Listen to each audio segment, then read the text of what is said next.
Elles sont trois.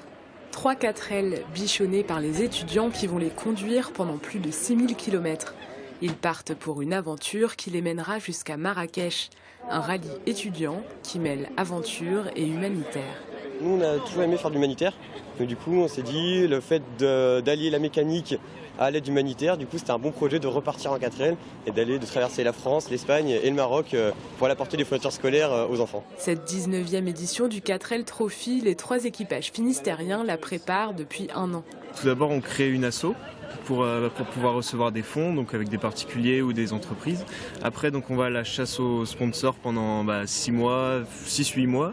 Et ensuite, on se met à la préparation mécanique, quoi. Et puis là, c'est une partie de plaisir comparé à la chasse aux sponsors, et après, il ne reste plus qu'à partir, quoi. Entre l'achat de la voiture, les réparations et les fournitures, le coût moyen de l'opération s'élève à 9 000 € environ. Certaines 4L passent de main en main entre les étudiants qui courent ce rallye devenu mythique. En fait, il y a des camarades de notre école qui étaient partis il y a 2 ans et on l'a récupéré comme ça. En fait, dès qu'ils l'ont mis en vente, on l'a racheté parce qu'on savait qu'ils avaient qu'ils avaient rajouté un deuxième ventilateur, ils avaient mis des enceintes et tout, et c'est pas mal pour 6000 km de mettre de la musique.